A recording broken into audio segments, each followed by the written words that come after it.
Crash Talk, another HTLA original.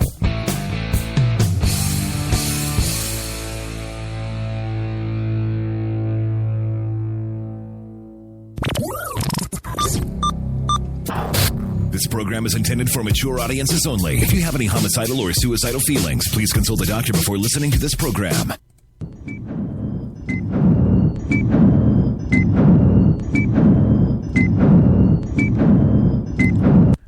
Why am I playing the theme to the television series 24, you may ask? Well, I'm glad you asked, because it's quite the simple answer. We're talking torture on today's Crash Talk.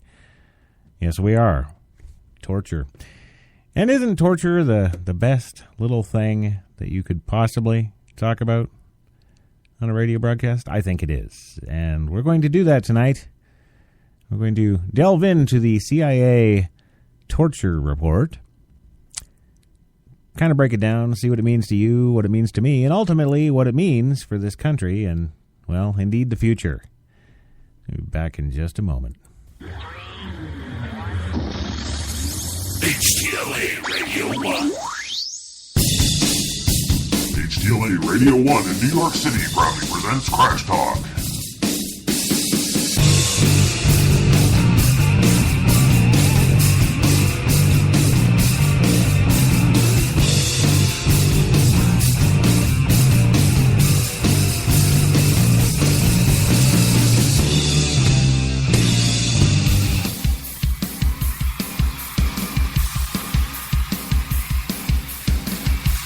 Ladies and gentlemen, HTLA 97.3 FM in New York proudly presents rock superstar Crash Jesus.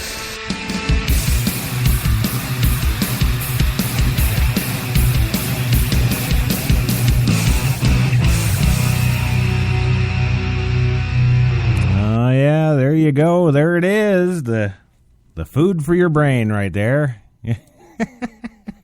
It's food for your brain. That's what I'm calling it tonight. This is brain food here on HTLA Radio 1. That's right. And you are listening to HTLA Radio 1. And soon 2 and 3 and 4.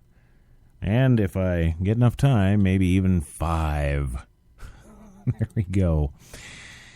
Good evening, good morning, again, whatever it may be to you. Welcome to tonight's show, the Tuesday night Crash Talk. Of course, the show title being The Torture Report, because, we're talking torture and all kinds of other assorted fun, more fun, indeed, than you can have without a prescription. That's right. And, we're of course, talking about the CIA torture report that was released today. Mm-hmm. If you were listening to Coffee and Cigarettes earlier this afternoon at HTLA here, we briefly touched on the torture report as well as other joyous things in the lovely news. Yes, we did. We touched on them all. And, it was quite the thing there that Senator John McCain had to say about it. In fact, I think his actual statement in the House Senate today was actually longer than the 600-page report. Yeah. And I have to say, I don't like Senator McCain, never have. But I got to say also that everything that he said today, well, I think he was right about. Yeah. So tonight's Crash Talk, we're going to be how best do I put this? We're going to be delving into the whole torture dealio, the whole CIA thing, the whole terrorism thing, and, well, absolutely nothing about Ferguson. How about that? Yeah, about time. Yeah, because clearly there's some bigger fish to fry here. There's some things going on here that, well, very much so need to be discussed and talked about much more than some Ferguson thing. Yeah. And, of course, the first part of the show here, I'm going to take you back. I'm going to take you all the way back to the beginning.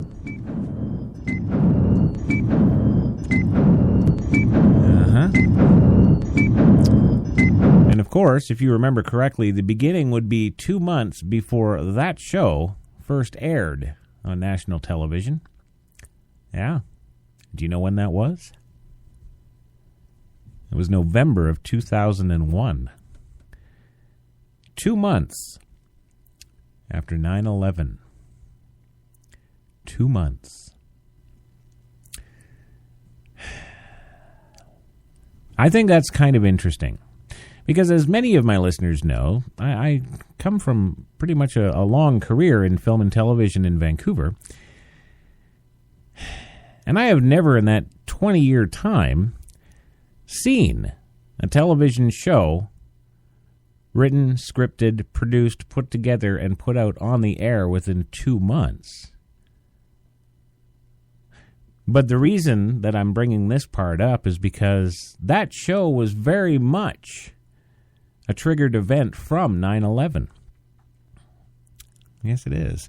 And no, don't get me wrong here. This isn't a conspiracy theory show. I'm not going to talk about aliens or how the buildings were blown up on purpose. You know, the planes didn't do the damage that took the buildings out. It was a controlled explosion or whatever you want to talk about. We're not going to go into all that stuff because all that stuff really I don't think is important when it comes to this torture report that the CIA released today.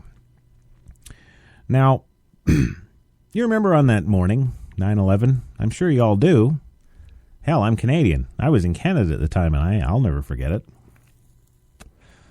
Yeah, it's first thing in the morning. We're inundated with live feeds from every news agency pretty much on the planet showing us New York City under attack by forces unknown driving Boeing 747-300s, etc., with hundreds of people on board, smashing into our World Trade Center. Now, the reason I'm bringing that up is because I want to kind of open this conversation a little bit by kind of helping you to have a little bit of a perspective shift from whatever your perspective may be on the matter of torture. And I know. Some would say it's torture listening to my shows. Ha ha! Oh, come on, that was funny. No, but when all that was transpiring, what we did find for sure, what we did realize as a nation, as a member of the world community, is that we were now under attack by who knows who, and we were completely unprepared for it. And when I say that, I'm talking about NORAD and the military. The military was actually, on the East Coast, were out on maneuvers at that time, which means they were what's called in military terms mobilized already. If anything, gang, that means we should have had quicker response times from our Air Force at the very minimum. We should have had jets over Washington, over New York, over PA. But we didn't, of course, until it was long too late. The response times were staggering, and they should have been in there within minutes. Raises some questions, yes it does. But again, we're not going to go down the conspiracy theory road. But I'm just putting forth to you a situation that we all thought we were safe and cozy in our beds here in America until that morning, didn't we? And response times weren't what they are in the movies or on TV. And the good guys didn't win that day. Okay, so now that we've gone through that and we know that, 2 months down the road, almost to the day, Kiefer Sutherland in 24 airs on national television. And what happens in that show? Well, that show's kind of cool. You know, it's 24 because it's supposed to be 24 hours. And every single show in that series from beginning to end was 1 hour's time in real time. It was the first time a concept was ever done like that on TV, and it still holds today. It was brilliant. But I'm wondering if there wasn't more to it, because if you watch that show, there weren't CIA members there. No, there were not. They were part of something called CTU, which is the Counter-Terrorist Unit. There wasn't CIA or CIS or NCIC or... And then there was no. It was just CTU. And it was good because it's, all make-believe, isn't it? It's all fiction. But what that show did was illustrate how strong the American resolve is, how good our counter-terrorist agents are at getting information and thwarting terrorist plots against this country. Almost every single episode of that, they were saving a city, they were saving an entire country or the planet, or indeed, in some episodes, saving the President of the United States. When in reality, just several weeks ago, we had somebody run into the White House with a criminal record of previous weapon charges, etc., etc., etc., and our Secret Service, well, they were on another line. They were on another radio. They were on their personal cell phone. They were otherwise involved. They were busy that day. So, looking at the TV shows and the movies, we're all that in a bag of chips, America. We're right there, ready to respond. That's why, we put the $500 billion a year into the military, isn't it? Or is that a month? I don't know. I can't keep track anymore. We put all that into the military, and we're supposed to have an intelligence community that we would assume would operate at least as efficiently as the fictitious ones on TV. Wouldn't you think? I mean, the tax dollar bill is high enough. It should bloody well work, correct? That's what I thought, too. But in looking at this torture report today, released by the CIA, almost 600 pages in length, and again, we briefly covered it on Coffee and Cigarettes this afternoon, largely taken up by Senator John McCain's response in Senate House today, which I believe was actually almost longer than the 600-page report itself. And I got to say again, I agree with everything he said. And that's funny because I don't agree with John McCain on most things, ever. I don't like the man. I admire him and I respect him for fighting in numerous wars for the United States in his history and his military career and his ailments that he still suffers from today as a result of his torture by the North Vietnamese army. But then this torture report comes out today, and it's kind of, well, what's the word? Kind of completely innocuous, kind of, what? And then, of course, there's all these reports, too, now of Bush aides lying low in wake of CIA report, like they're supposed to be held accountable for something. When, of course, in the report it actually states that President Bush at the time was pretty much kept in the dark about specifics and details surrounding what was actually going on with regards to torture. And I don't think this is a situation where we're going to be seeing President Obama get hung from the railing. Really, this torture report is quite scary in the sense that it completely takes all eyes off the current president or the past one. It takes eyes off of Ferguson and Berkeley, California and Florida. It takes eyes off race. It now points them to injustices being done where torture is concerned. And here at HTLA this afternoon, we broke down the report just to kind of help illustrate the point a little better. We broke down the report and we extracted the most horrific details that we could find from this torture report, and it's 600 lovely pages. Actually, it's 525, but hey, who was counting?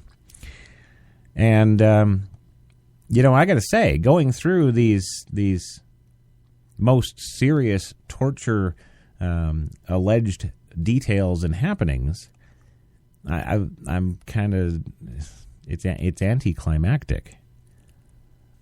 It really is. I think we've seen worse stuff on 24. But of course, in 24, they are very skilled and adept at getting the information they need to thwart the bad guys just in time. However, clearly, in reality, we're nowhere near that.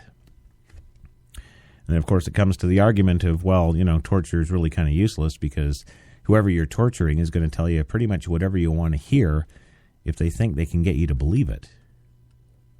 So then it goes to credibility of the information you're actually extracting. And in reality, we know from past experience and history, these last 14 years certainly, that is not very effective at all.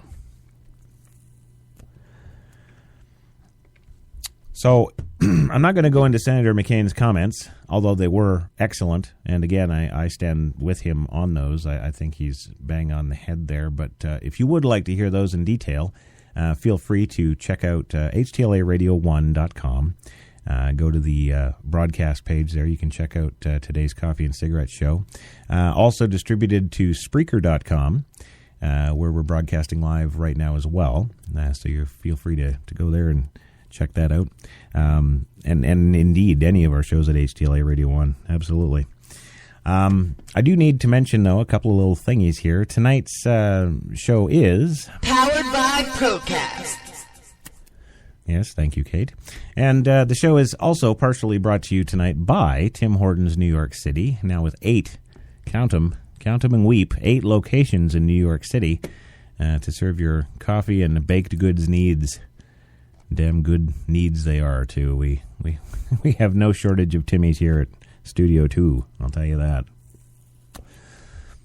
So now, before I get into giving you some of the details tonight that we've extracted from the torture report, I do have to warn our listeners that you may find the following material offensive. But again, I'm kind of already said I didn't really think it was that bad, considering the level of what we're dealing with and, the importance of the information that's trying to be extracted. So I guess with that, before I actually get into it, I'm going to break for a first commercial break. And when we come back, we'll get into the details of this horrific torture report and kind of break it down a little further, what it means to you and me, and indeed the future of our fair nation here. We'll be back in 2, gang. You're listening to Crash Talk with Christopher John Taylor, a.k.a. Crash Jesus, on HTLA Radio 1, New York. So do you guys think being fast is better than being slow? Yes! It's better to be fast, to not be bitten by a werewolf, and then you'll be turned into one, and you'll have to stay in, and then you'll have to get shade because you'll be too hot, and then you're like... which means I wish I was back to a human. What? It's not complicated. Faster is better. And AT&T is the nation's fastest 4G LTE network for your iPhone 5. The world is facing one of the biggest crises in the history of history. Girls are getting hotter and hotter. This is causing guys to lose their cool. It's happening everywhere. That's why the people at Axe have developed the new Axe Chill Collection. It helps guys keep their cool before it's too late. Girls are getting hotter. Keep your cool with the new Chill Collection from Axe. You walked into the hotel as a 5. But when she saw the room, you turned into a weird 7. When she saw the rooftop pool, you went to 11. You two should probably get a room. Oh, that's right. You already did. At Planet Earth's #1 accommodation site, Booking.com. Booking.yeah.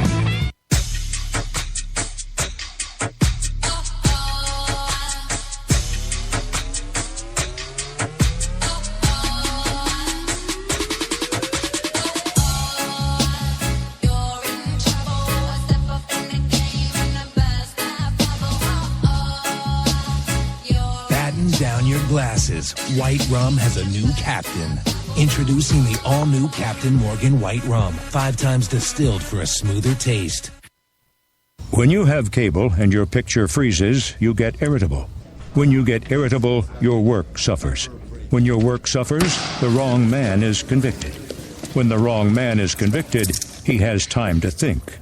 When he has time to think, he thinks about you a lot. And when he thinks about you a lot, your house explodes. Don't have your house explode. Get rid of cable and upgrade to DirecTV. Call 1-800-DirecTV. You got it locked into New York's best talk. HTLA Radio 1, New York. Now, there's a fine, sexy announcer voice right there, huh?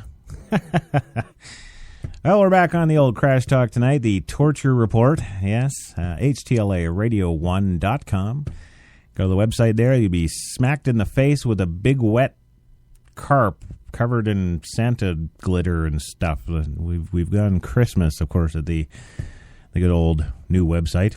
And, yeah, check that out. It'll be fun. Also, Tweeter. You can get us on the Tweeter at HTLA Radio, the number 1. You can get me personally at CRASHTALK. And, of course, the lovely Miss CEO, Kate, the Fierce Kitty herself. You can get her at Fierce Kitty Kate. Yes. And follow that. Sometimes she releases nude photos. Yeah. So today we are talking, of course, about the CIA's torture report released earlier today. The 525-plus page document outlining the horrors and the, pretty much ineptitude, in my opinion, of the CIA and their whole torture report here. And yeah, I'm asking the question. I'm just coming out and asking the question. How does this serve the American government? How does this serve the American people? How does this serve anybody? Really, is really the question tonight here at HTLA Studio 2, because no good can come from this. No. And I don't understand. And maybe it's because I'm a Canadian. Could be. Maybe you all know something more about this that I don't. And if you do, fire us off a tweet and let me know. Or you can always email producer at HTLAradio1.com. Just give me your 2 cents, because this isn't good. You know, it's not good. And you know, I don't know if it's if they thought, oh, well, let's just release a torture report to get everybody to quit thinking about black and white race wars. Maybe that's the reason. Maybe, you know, but still, when you look at the bigger picture, it's a bad move, in my opinion. It's going to get a lot of people killed, and I'm not even joking. Anyway, as I said before the commercial break, we here at HTLA kind of went through the report, and we went through and extracted pretty much what we could find is the most horrific details of torture from this alleged report. I'm going to present them here for you tonight. And again, a warning that many listeners may find the following material offensive. To me, it's just a Saturday afternoon. Not really. Yeah. Well, you be the judge. Here we go. The first dealio here that they're talking is a serious interrogation technique is sleep deprivation. Now, according to CIA records, Abu Jafar al-Iraqi was subjected to nudity, dietary manipulation, insult slaps. It's kind of like what I give Kate every night. Yes, on the butt, not the face. Abdominal slaps, stress positions and water dousing with 44-degree Fahrenheit water for 18 minutes. He was shackled in the standing position for 54 hours as part of sleep deprivation and experienced swelling in his lower legs, requiring blood thinners and spiral ACE bandages. He was then moved to a sitting position, and his sleep deprivation was extended to 78 hours. After the swelling subsided, he was provided with more blood thinners and was returned to a standing position. The sleep deprivation was extended to 102 hours. After hours of sleep, Abu Jafar al-Iraqi was subjected to an additional 52 hours of sleep deprivation, after which CIA headquarters informed interrogators that 8 hours was the minimum rest period between sleep deprivation sessions that would exceed 48 hours. Okay, well, they kept him up for 3 and 4 days, and then, 4 hours sleep, and then up for another 3 days. Okay. No mention of any information they got from him, however. You see, Kiefer Sutherland, of course, yeah.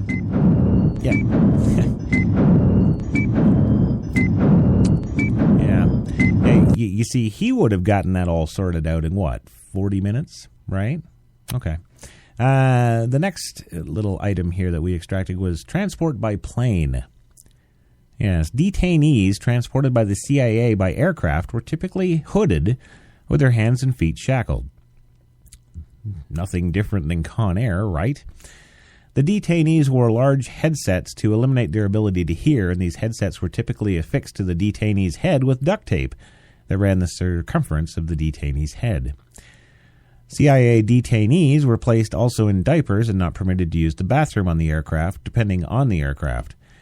Detainees were either strapped into seats during the flights or laid down and strapped to the floor of the plane horizontally like cargo. Yeah, there you go. Okay, so what? Yeah, not really seeing anything horrible here. Stress positions. The Office of the Inspector General later described additional allegations of unauthorized techniques used against Abd al-Rahim al-Nashiri by CIA Officer 2. Yes, no name, of course, just CIA Officer 2. And other interrogators, including slapping al-Nashiri multiple times in the back of the head during interrogations. Well, I do that to my daughter at the dinner table, so... Implying that his mother would be brought before him and sexually abused. Well, I don't know, I guess you'd have to see what his mother looked like. Blowing cigar smoke in al-Nashiri's face, giving al-Nashiri a forced bath using a stiff brush, and using improvised stress positions that caused cuts and bruises, resulting in the intervention of a medical officer who was concerned that al-Nashiri's shoulders would be dislocated during the stress positions. Yes, the stress positions. Well, it's nothing that Martin Riggs didn't handle in Lethal Weapon, right? Yeah, okay.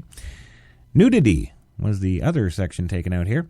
In November 2002, a CIA officer offered that Gul Rahman be shackled to a wall of his cell and in a position that required the detainee to rest on a bare concrete floor. Rahman was wearing only a sweatshirt. As CIA Officer 1 had ordered that Rahman's clothing be removed when he had been judged to be uncooperative during earlier interrogations. The next day, the guards found Gul Rahman's dead body. An internal CIA review and autopsy assessed that Rahman likely died of hypothermia, in part from having been forced to sit on the bare concrete floor without pants. Well, not really good information extracting there, I'm not thinking. No. And now, of course, we get to the ultimate. Yes, waterboarding, and it's not just a sport in California. According to the report, Khalid Sheikh Mohammed, often described as the principal architect of the 9/11 attacks, was waterboarded at least 183 times. This is a technique that simulates drowning in which the detainee is strapped to a board while water is poured in his mouth and nose.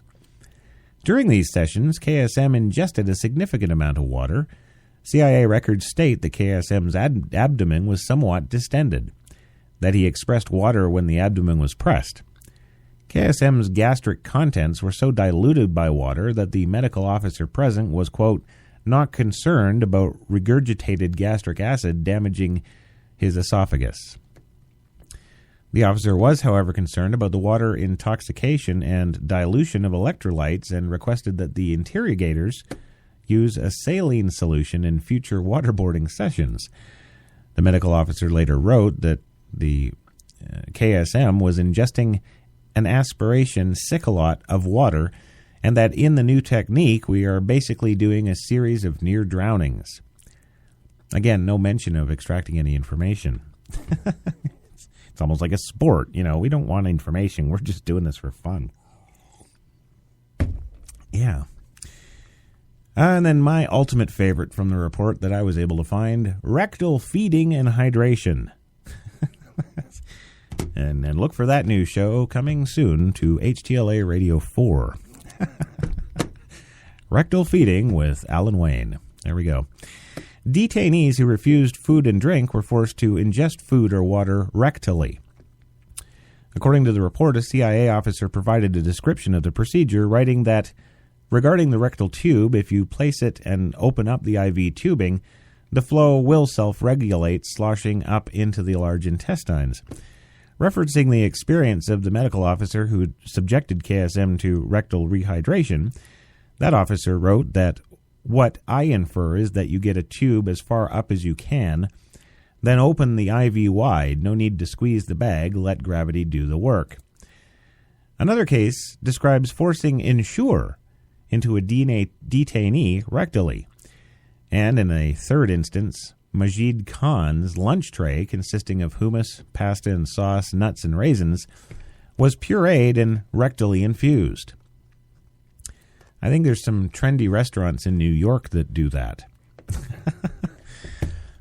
So those right there, those five, that's the most horrific segments that I could find in going through this document. And again, by all means, if you guys have gone through it a little more detailed and you found anything really kind of scary and not expected from CIA interrogations of suspected terrorists or suspected people suspected of treason or bomb threats or 9/11 or any of the possible reasons that the CIA would be waterboarding you, speak up, let us know, because this stuff here looks like pretty status quo stuff. And indeed, pretty much everything in this list was also on the hit show 24. And, as we all know, if we've watched that show, they always get their information, they always get their man, and they stop that presidential assassination, they stop that nuclear bomb from going off, don't they? Yeah. They're very effective. And we're not. Why is that? Well, I can tell you, it's because the people that we're dealing with, all these terrorists and these wrongdoers, these axis of evilers out there, they're not written characters in a TV show. No. And the stakes that they're fighting for or believe in or whatever the hell it is that they're doing when they're doing what they do, they're more important to them than any actor's motivation in any scene. So is it any wonder we're not getting any information using these tactics that, of course, they watch on TV too? Yeah. Look at the Russians back in the late 80s there. They were big into Baywatch. Yeah. And another report from the Daily Beast I looked into just before airtime tonight. I looked, and they've done some research on the old pages here too of this torture report. And of course, they have a near drowning section. They have the well-worn waterboards, standing on broken legs. Oh, I guess that's a new one. Non-stop interrogations. I guess that's the same as sleep deprivation. Forced rectal feeding and worse, and that's just what I went through. And then, of course, lost to detainees. Yeah, that's kind of interesting. While the CIA has said publicly that it held about 100 detainees, the committee found at least 119 people were in the agency's custody. The fact is, they lost track and didn't really know who they were holding, the Senate aide said, noting that investigators found emails in which CIA personnel were surprised to find some people in their custody.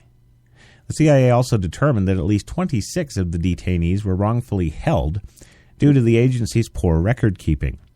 It may never be known precisely how many detainees were held and how they were treated in custody, the committee found today. And this is another thing, too. This raises another question. Why do we need to know? Just putting it out there, because, why do we need to know this, people of America?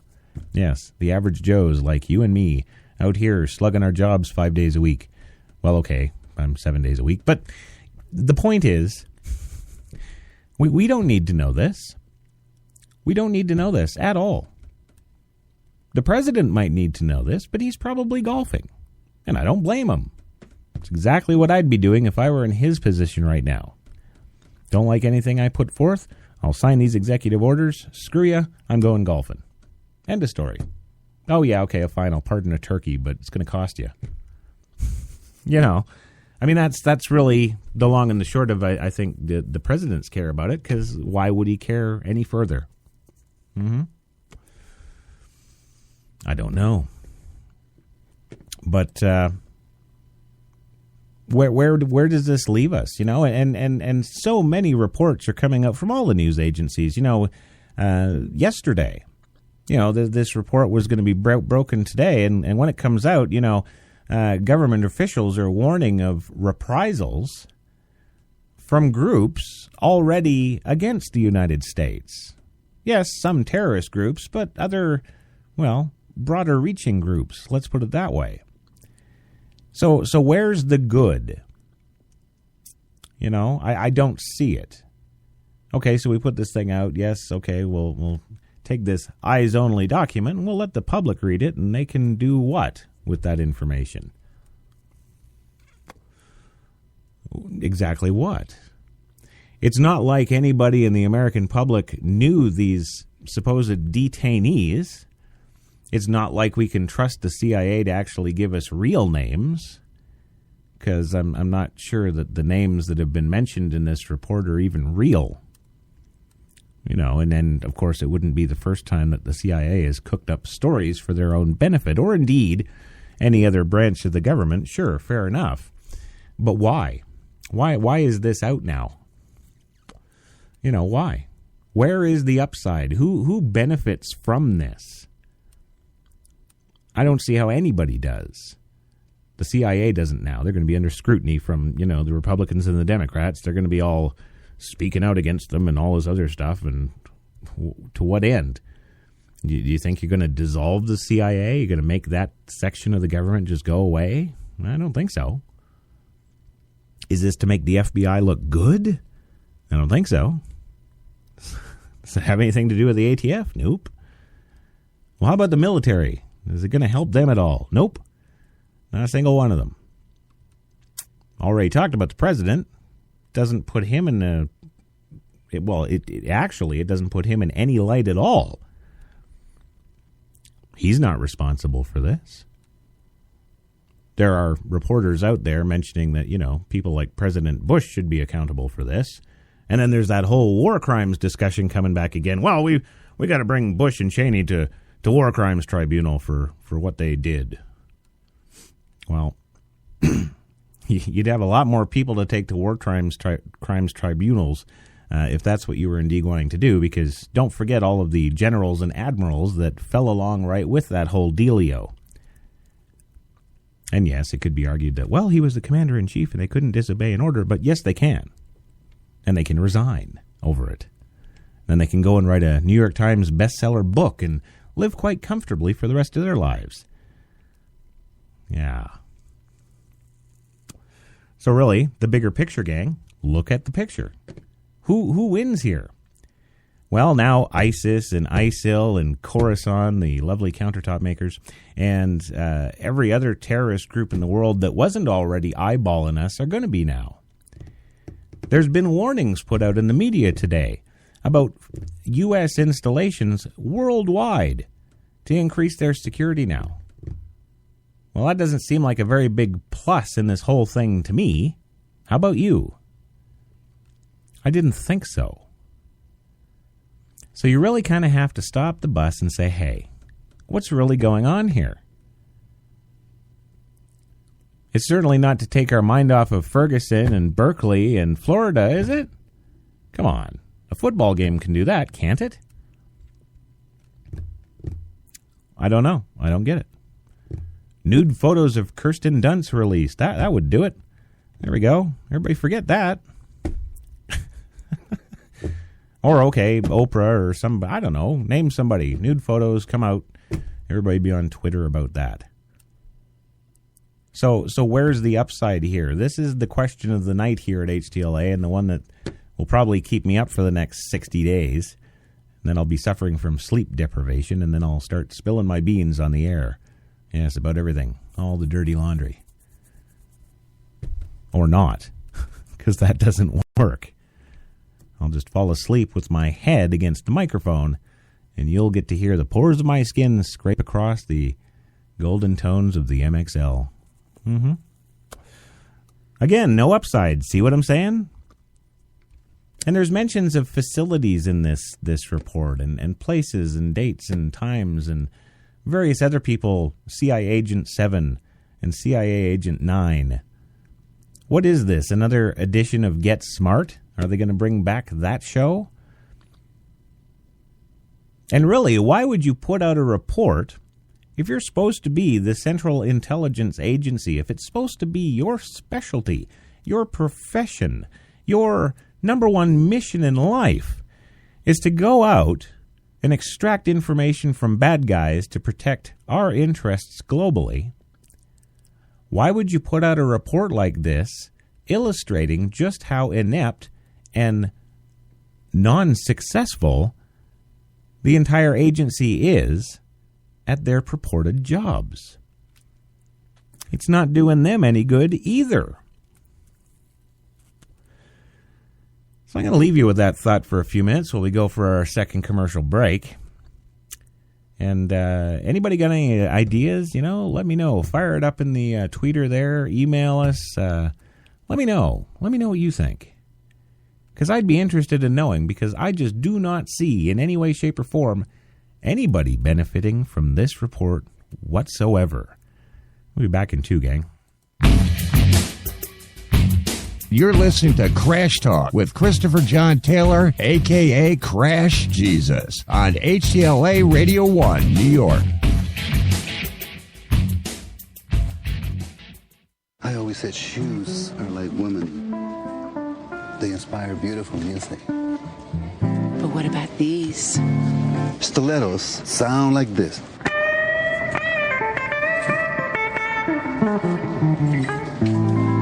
What does my fragrance inspire? That's got soul. My ties are beautiful.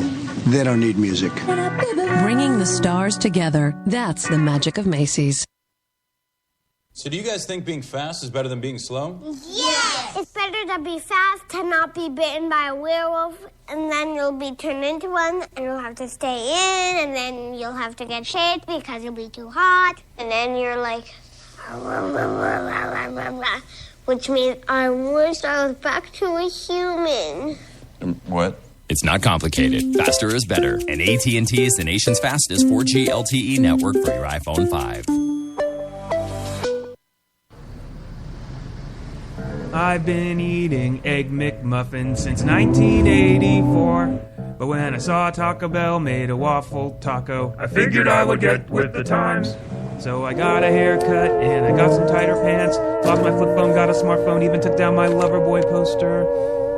Now I'm eating waffle tacos and AM Crunch Wraps, and I just made like $700 on Craigslist. Move on from your old McDonald's breakfast with Taco Bell's exciting new breakfast menu.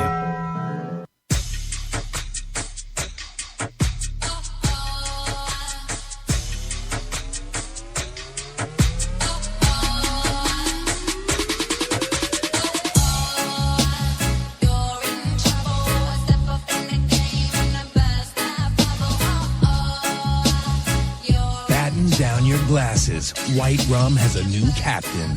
Introducing the all-new Captain Morgan White Rum. 5 times distilled for a smoother taste. When you have cable and can't record all your shows, you feel unhappy. When you feel unhappy, you go to happy hour. When you go to happy hour, you're up for anything. When you're up for anything, you head to a Turkish bathhouse. When you head to a Turkish bathhouse, you meet Charlie Sheen. And when you meet Charlie Sheen, you reenact scenes from Platoon with Charlie Sheen. Don't reenact scenes from Platoon with Charlie Sheen. Get rid of cable and upgrade to DirecTV. Call 1-800-DirecTV. You got it locked into New York's best talk. HTLA Radio 1, New York. Yes, you are. You are tuned to HTLA Radio 1. New York, of course. Yes, 42 degrees in the Central Park right now. Partly cloudy. Not too damn bad. Could be a lot worse. Once again, if you want to check out all of our shows, you can go to HTLA Radio 1, that's the number 1.com. Also, this wasn't released in the CIA report, but I know a guy who knows a guy, no names. Got it on good authority that come January 1st, there's going to be HTLA Radio, the number 2.com. Yeah. So, yeah, hush, hush, don't say anything to anybody, but Radio 2, yeah. And also, this just in from Scotland, of all places, intelligence officials there are saying that there could be an HTLA Radio 3 and 4.com before the middle of 2015. So, yeah, serious stuff there. Keep an eye out for it. We are back, and we're, of course, talking about the CIA torture report this evening on Crash Talk. And in the first segment, I kind of did a little prelude there, taking you back to, the good old 9/11, September 11th, 2001, and the subsequent airing of a completely done production television series 2 months later. Yes.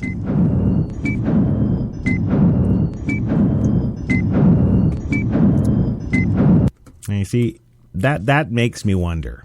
That makes me wonder. And again, I'm not going to sit here and go off on any conspiracy theories, but isn't that weird? See, I think that's weird. Very weird. Because was that just luck? How did that work? I don't get it. But anyway, getting back to the show, we've broken down the whole report here, and I've given you in the second segment. I gave you the most gruesome, the most horrifying things I could possibly come up with out of this thing that were apparently so terrible, but none of which we didn't see on that TV series 24 over the last 13 seasons, 13 years, something like that. I don't know. And again,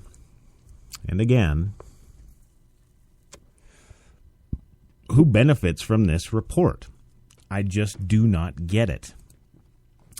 Take, for example, if you will, this report coming from World News, the New York Times. A scathing report released by the Senate Intelligence Committee on Tuesday found that the Central Intelligence Agency routinely misled the White House and Congress about information that it obtained from the detention and interrogation of terrorism suspects, and that its methods were more brutal than the CIA acknowledged either to President Bush, the administration officials, or to the public at large. The long-delayed report, which took apparently 5 years to generate, is based on more than 6 million internal agency documents. It's a sweeping indictment of the CIA's operation and oversight of the program carried out by the agency officials and contractors in secret prisons around the world in the years after September 11, 2001 terrorist attacks. It also provides a macabre accounting of some of the grisliest techniques that the CIA used to torture and imprison terrorism suspects. And then it goes on to about sleep deprivation and anal feeding and all that good stuff.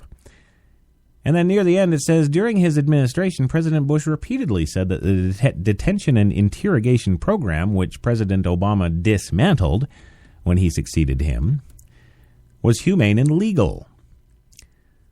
But then the intelligence community also said that he was completely kept in the dark on purpose.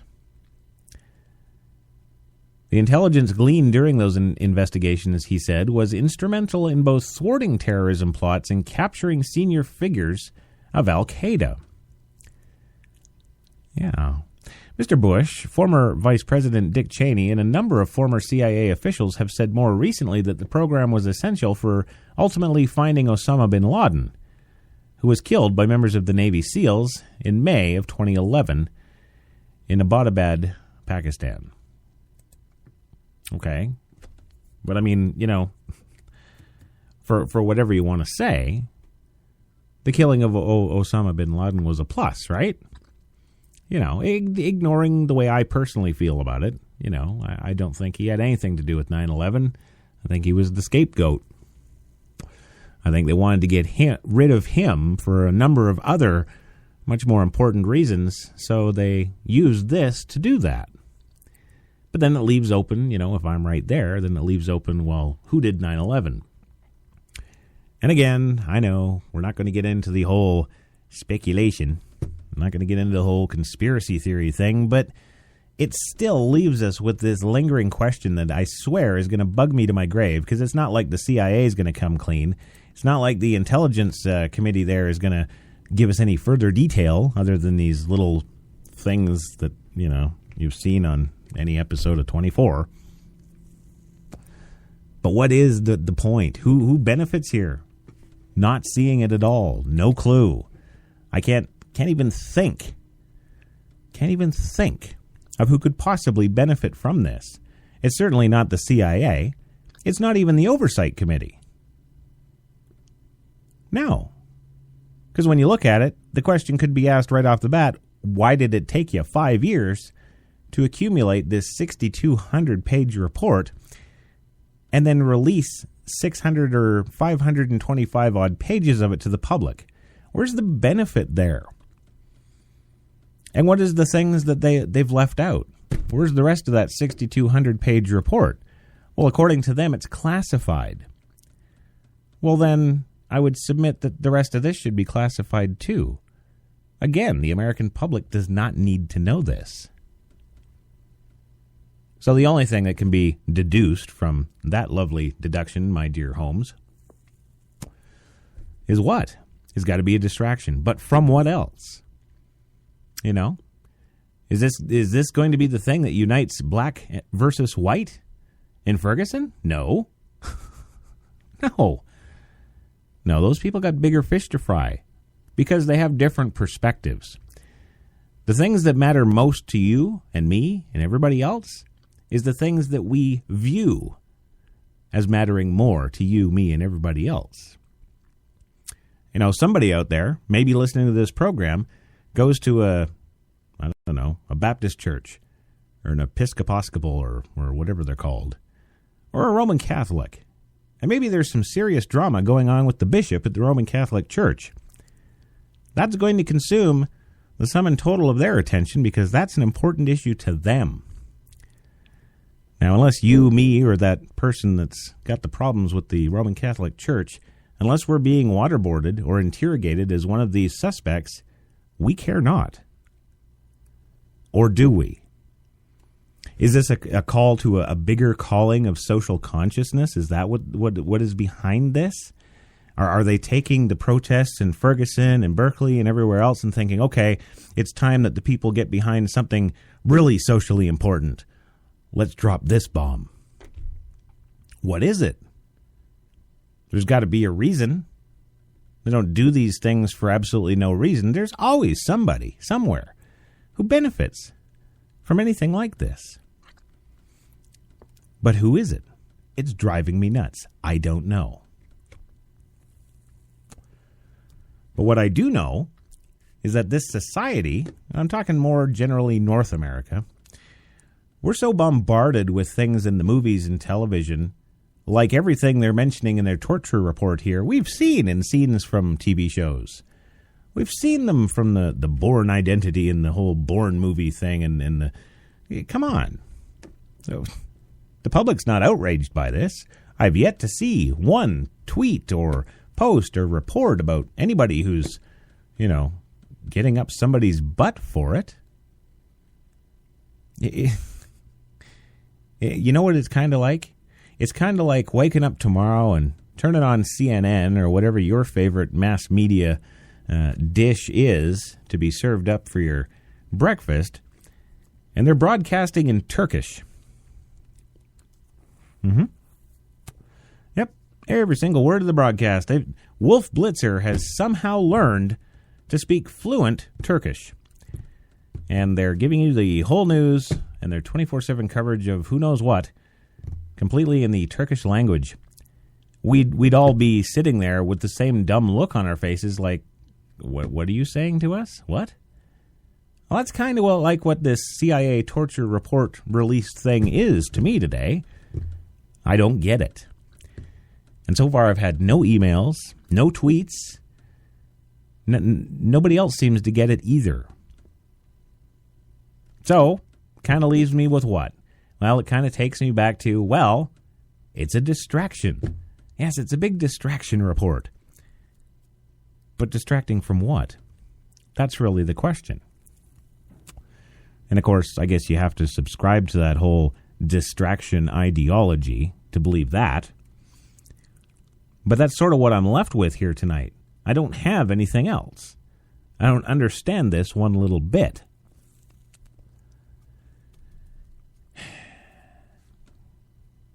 And I don't think you do either. So at least I can take some solace in knowing I'm not alone. It's good. It's good. As Berkeley gets ready for a fourth night of protests, I'm sitting here dumbfounded at this stupid CIA report. Even President Bush, he's not even saying anything. Yeah, him and his top aides remained low-key Tuesday in the wake of the Senate report. Yes, they did, issuing very few statements on the report's claims that the agency exceeded its authority and lied about the results. Now, if I was Bush, and I found out, before this, but if I found out today, through this lovely CIA report, that I was lied to during my presidency about the results, about the information gathering, about the information itself, about the credibility of said information, and about my subsequent decisions based on those recommendations and information, and I were to find out now that it was all BS and they were just feeding me whatever so that I'd go off and do whatever it is that I do and everything's good, wouldn't I, as a former president of this country, have a real serious effing problem with that? Yeah, absolutely. But what does President Bush say? Well, he says, quote, "We're fortunate to have men and women who work hard at the CIA serving on our behalf. These are patriots," he said, and whatever the report says, if it diminishes their contributions to our country, it's way off base. He's protecting the statements in the report. I don't think I'd be doing that. He goes on to say that the CIA officials that he worked with are good people, really good people, and we're lucky as a nation to have them. Even Vice President Dick Cheney, who's been a longtime supporter of the CIA interrogation program, he says, what I keep hearing out there is that they portray this as a rogue operation and the agency has we're way out of bounds, and then they lied about it. The agency did not want to proceed without authorization, and it was also reviewed legally by the Justice Department before they ever undertook the program, he said. Protecting them. I don't know. See, that's kind of a problem, too.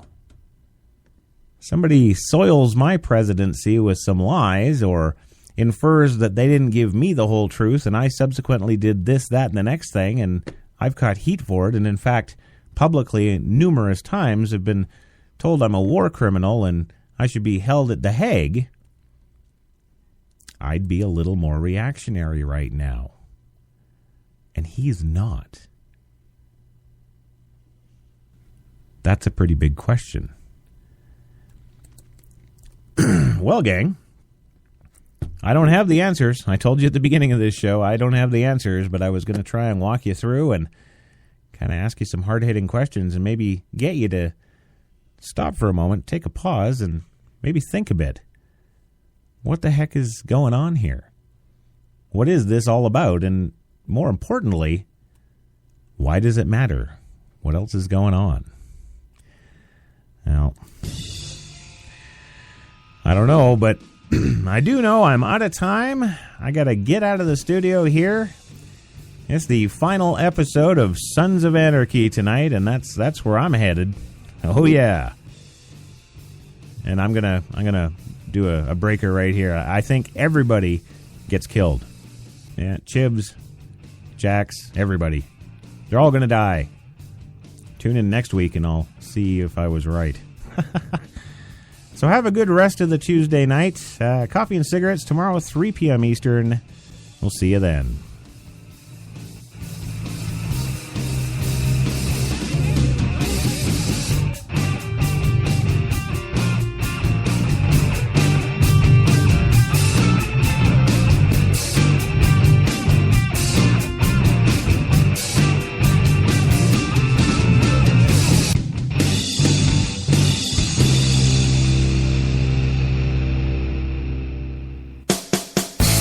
Crash Talk, another HTLA original.